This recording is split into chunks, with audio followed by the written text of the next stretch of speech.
Hello everybody, it's your Proftrof. We're back again with another video. E3 2021. I didn't watch it. 30 biggest reviews. Listen, I saw a couple of things. Elden Ring is coming out next year. We got Stalker coming out next year. Breath of the Wild 2 is coming out at some point. Probably next year as well. Would be pretty nice if it's this year. Next year gonna be a banger. So let's see what else is coming out. Well, maybe E3 2021 didn't exactly meet our highest hopes, dreams, and expectations. We still... Listen, 2021 so far has been a shithole for gaming. I don't remember anything good coming out this year. So plenty of new info about a bunch of games coming out. So here we've gathered everything that we were excited to see, and there's a lot. We've got 30 things, so okay, 30 things, let's go, boy. The first thing revealed during the Nintendo Direct is a new Super Smash Bros. Character. It's Kazuya from Tekken. This was kind of a surprise twist that we personally didn't see coming, but we love the reveal just because it was totally ridiculous and harkening back to the old Tekken days, starting from the original Tekken, but you've seen it a million times. You know, the whole throwing your fallen enemies into a volcano thing. Instead of it being a Heihachi Kazuya type drama, it was Kazuya dropping all the Smash characters into a abyss. He dropped them all. It's hilarious, and we're excited to see more. We got a glimpse of gameplay and a lot of his moves, but they are going to be revealing more later in June. Now, next over at number 29, we have Guardians of the Galaxy. This Square Enix published game was heavily rumored and kind of leaked, and now we finally got to see a bunch of gameplay. It's being developed by Eidos Montreal and is actually launching pretty soon on October 26th. Now, unlike Avengers, Guardians is a third-person, single-player adventure game where you play specifically as Star-Lord. It does look kind of interesting. If the gameplay seems a little bit rough, otherwise it seems sweet. Controlling the other Guardians seems like a pretty interesting way to make use of them without playing as them. Also, Rocket has a really cool beard, so we're sold. Now, next over at number 28, Babylon's Fall. This was originally shown off and revealed back in 2018, but now we got to actually see what this thing is. And it turns out it's going to be a live service game with the works. Battle Pass, seasonal events, microtransactions, you know, all those things we love. But the combat does look great, and I just hope that it doesn't suffer the same fate as another hack and slash live service game we got within the last garbage. Remember Godfall? Now, as of right now, we have no release date for Babylon's Fall, but we do know that it will be coming to PS5, PS4, and... Hey, yo, brother. What gameplay are you looking at? This looks garbage. PC, and we're still at least holding out hope because it is a Platinum game, and we love a lot of their games. But over at number 27, we finally... Oh, let me fix the camera. Okay, I fixed the camera. We got to see the rumored Final Fantasy spin-off in action. Strangers of Paradise is being developed by Team Ninja and will be launching in 2022 on previous and current gen. Listen, the only Final Fantasy game I've played is 15, and yeah, this is definitely a Final Fantasy game. On previous and current gen consoles and PC. So it's a Souls-like style game, which is cool. We love those. And besides that, we really don't have too much info other than that there is a timed demo out there that you can play. It was broken, but since recording this video, it has been patched. It's only available until June 24th, so don't wait too long to play. Other Final Fantasy... that looked like the Griffin from Heroes of Might and Magic 5. So don't look at it. Wait too long to play. Other Final Fantasy announcements include some nice remakes and re-releases of the original game, so keep your eyes peeled for those. Now, next over at number 26, we have Rainbow Six Extraction, which was formerly called Rainbow Six Quarantine. So we've known about this, but we got a good, solid look at it now. This PvE shooter looks like a fun spin on the Rainbow Six formula that has really come into its own with Rainbow Six Siege. But we're getting some slight XCOM vibes and some cooler stuff going on, and that is releasing September 16th, 2021. But over at number 25, we have Mario plus Rabbids Sparks of Hope. This is the next Mario plus Rabbids game, which we gotta say the original was completely underrated, really fun, and really challenging. Only Mario game I play is Mario 64. Looks like it's continuing that trend with more movement options, more characters, and seemingly better looking graphics. Is that because of a maybe Switch Pro coming sometime down the line? We don't know for sure, but we know that this game is releasing in 2022. Next over at number 24, we have Tinytinas Wonderlands. This was a leaked and rumored and now official Borderlands spin-off game with more of a fantasy focus and player creation. There's also going to be a big emphasis on comedy with a lot of famous voice actors and comedians involved. But apparently this is also going to serve as a good jumping on point for people who haven't played Borderlands games. It's going to feel seemingly very different. We're excited to see what comes of this. It might still be early, but yeah, fingers crossed for Borderlands fans. Now over at number 23, we have Avatar, Frontiers of Pandora. You either love the Avatar movies or you hate them. I am probably one of the 5 people that actually played the Avatar game, and this is probably where most of you are like, wait, there is an Avatar game? Yes, it's not that good. I don't remember it being that bad, but I was a kid then, so if I didn't enjoy it then, now it's probably gonna be dog shit if I play it. I personally really enjoy them, and I'm excited to jump back into Pandora. This is especially refreshing to see a new glimpse of this world in a digital form, considering we haven't seen anything about the new movies that have been in the works by James Cameron for years and years now, so hey, just another thing to look forward to. Next at number 22, Advance Wars 1 and 2 Reboot Camp. Yes, Nintendo finally gave us what we've been asking for, new Advance Wars. This is essentially a completely rebuilt from the ground up version Only of the Nintendo games I play is Breath of the Wild and Monster Hunter. It might not look Hunter. like much to you if you've never played these. These are excellent, fun strategy games that just really have that Nintendo charm and hook people for many, many years. We're really hoping this can live up to the hype of those original games, but thankfully we'll find out when Reboot Camp launches on December 3rd. Next at number 21, we got the smallest little bit of Resident Evil news. We know that Resident Evil Reverse, the competitive multiplayer thing, is now officially releasing in July. And that, in conjunction with Resident Evil Village, we now know that development has officially started on Resident Evil Village DLC. Now that might not sound like a big deal, but if you played Resident Evil 7 and its expansions, you know that they make some pretty substantial and interesting stuff. So we're really looking forward to seeing what Capcom provides here, man. Probably should. Now, next over at number 20, we have the Great Ace Attorney Chronicles. This is actually the first time this game is releasing outside of Japan. So if you're looking for more Ace Attorney, but a bit of a different spin on it, apparently these games are loved in Japan. So we're excited to finally get our hands on them. It's going to be releasing July 27th of this year. Now, next at number 19, Razer came out and revealed the new Razer Blade 14. This is actually the first time it's rocking an AMD CPU, and it looks like just some good all-around hardware. Now, I know here we don't really cover hardware too much. We don't review it or anything like that, but it was some interesting hardware news. It seems like a lot of people are pretty interested in this gaming laptop, so now you know. Next over at number 18, a nice surprise, something pretty big for us, is Forza Horizon 5. We know it's a thing, and it has a release date, November 9th, 2021. It's going to take... God damn, look at RTX. Jesus, this looks gorgeous. It's going to take place in Mexico, and it's apparently the biggest open world yet. It's using photogrammetry technology. It's going to have a bunch of new modes and more AI assist modes to kind of serve you content. Forza Horizon games are fun, accessible, great racing, and we're really just excited for more of it.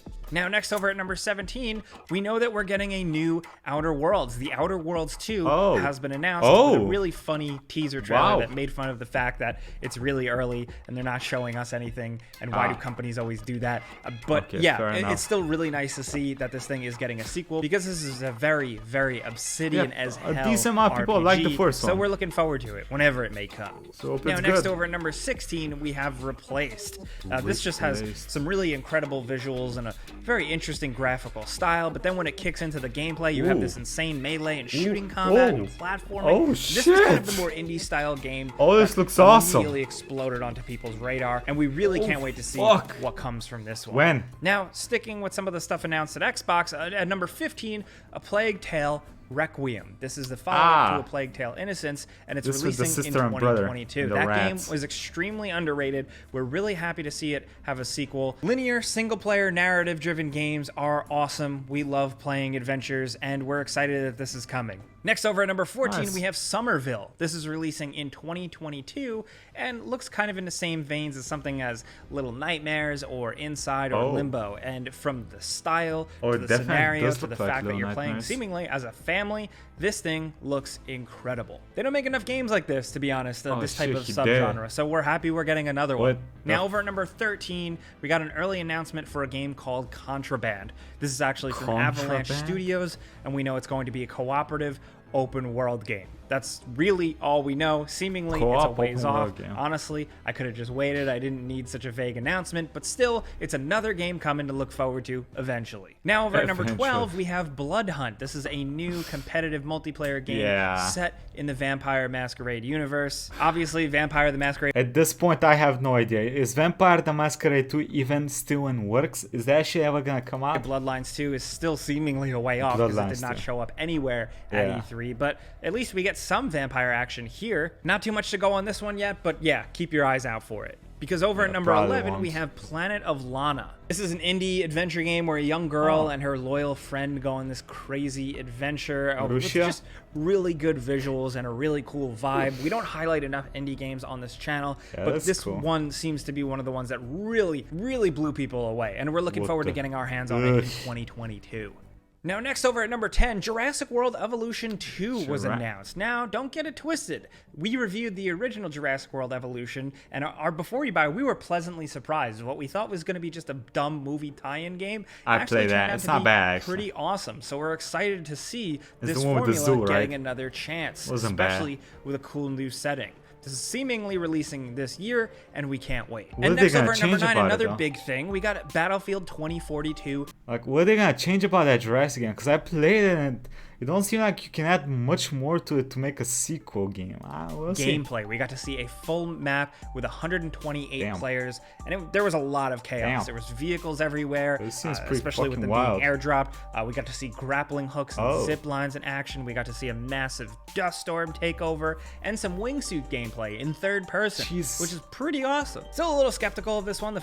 Battlefield's usually a bit slower than Call of Duty, so this is wild. The fact that they've announced they're ditching single-player campaign, and it is a complete multiplayer game asking for $70 in the US, but that's personal opinion. We'll see where that goes when it releases. Let's move on. Because over at number 8, we have Redfall. This closed out the Xbox conference, and this is a new Arcane Studios game designed specifically for Xbox and PC that is going to be an open-world cooperative first-person shooter, probably likely with that Arcane spin on things. People seem really, really excited for this one just because of the concept. I need to see gameplay personally before anything, but knowing the studio behind it and the vibe it has set with young kids kind of hunting vampires and stuff, honestly, it was just a good year for vampires. This is the third time I've talked about vampires in this video, I think. I could talk about them all day. Anyway, let's move on over to number 7, Age of Empires 4. What up, PC gamers? This is finally getting a release date, October 28th, 2021.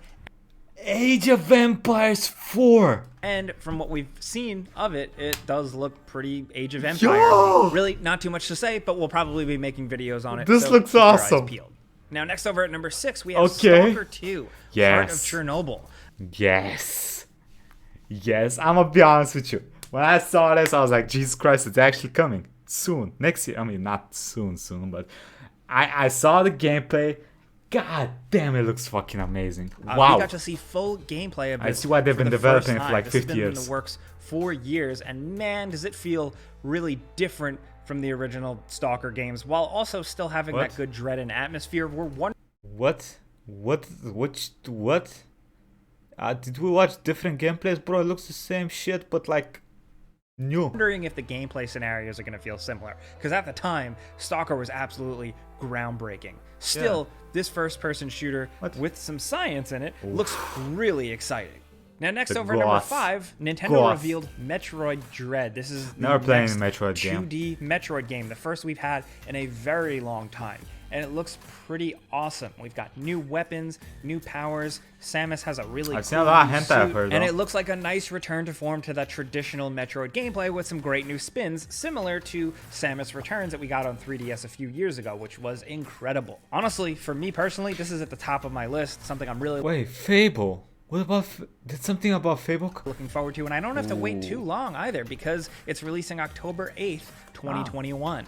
Now, over at number 4, of course, you know we were going to mention it, Starfield. Bethesda's next big thing, next big RPG. Everyone's excited as hell about it. What the fuck is Starfield? Never heard of it. What is Starfield? It's like Outer World something? It was revealed sort of, spaceships. with a new in-engine cinematic trailer. Apparently, this takes place hundreds of years in the future, and it is going to be on a new Creation Engine 2. We're going to see aliens. We're going to explore massive planets, cities, and civilizations in a vibe that's a little bit unique. It's more realistic space. It's not high sci-fi fantasy. Less Star Wars, more Interstellar. And honestly, that sounds pretty cool. As of right now, the game has a release date, November 11th, 2022. That's a ways away, but we're hoping that release date sticks because we want a good old Bethesda-style RPG again. It's been a minute.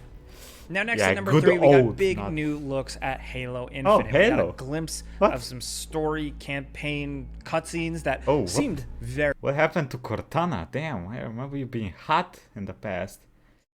Very Halo. Just good Master Chief moments, good music, good emotion. You know, the stuff we really want when it comes to Halo single-player story stuff. But we also got a good look at multiplayer. They had a whole Halo Infinite multiplayer-focused live stream. Now, we already knew that the multiplayer is free-to-play, but some new things we learned is that Infinite will have battle passes and seasons like other multiplayer games. But what's cool is that these battle passes don't expire. And you can access and get the old ones if you want. They've been pretty upfront about no pay-to-win mechanics and the way the monetization works, and we think that's good. The gear style stuff is back, but there's some new spins on vehicles, some of the stuff your character can do, including the grappling hook, and the player customization for making your own Spartan does seem pretty sweet. Still, we really got to judge this one when we get it in our hands, and thankfully, according to Xbox, we are getting it holiday 2021.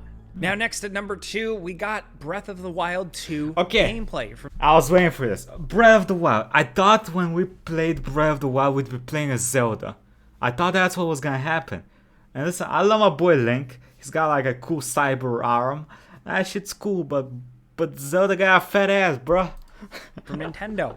Finally. It was super short, but we did get to see some cool stuff, new abilities and puzzle-solving stuff. Character models look insane. We don't really know where we're looking at Link and where we're looking at Zelda. We don't know what's going on with that, but apparently there's going to be a whole new sky area, a sky map of Hyrule that you're going to be exploring. And it looks way stuck in the wall, step Link. Way more different than I expected. We're really excited to check this out, obviously. And Nintendo still has to show us a lot more. They've been working on this for so long.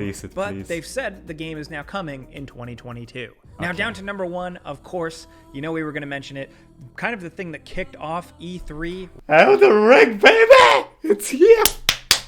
It's fucking here. Well, it's not here. It's gonna be here soon. Oh, no, it is. Start of next year. Okay. It looks like it got stealth. It got magic. A horse that can jump twice. Horns and shit. Looks fucking amazing. Really was the reveal of Elden Ring. Yes. A nice, shiny gameplay trailer. We got to see some cooperative and multiplayer type stuff. Looks we got to see some open world exploration. With a horse. We got to see incredible From Software style bosses. Gross dudes. We got to see them reuse animations, reuse magic spells. I don't care. I don't give a fuck if y'all reuse any of that shit. Magic abilities, seemingly an emphasis on different weapon and build types and character building, and just generally seemingly what most people wanted, more From Software style gameplay in the same vein as a Soulsborne type thing. And we also got a release date. When is adaptability coming back as a stat? Apparently it's releasing January 21st 2022. Yes. Now, those are the big E3 things that we thought were the most exciting, the most interesting. Yes, not all new game reveals, but we did get some pretty cool updates on some old stuff. We didn't get anything about Fable, surprises thrown in there, but we want to hear from you guys in the comments. Yes, let me know what y'all think. What are you most excited about? I kind of want to hear something about Fable because they're working on a new Fable game. It looked nice from the trailer, but it's like it's trailer got nothing to do with the game, so okay, we got Elden Ring, baby. I don't give a fuck about anything else. And Stalker. Oh my god. Anyway, quick thank you to the YouTubers and patrons. Thank you all for the support. I appreciate y'all, and that's about it. I'm gonna catch y'all next time. Bye bye. Like, comment, subscribe, and let me know what you're most excited about, okay?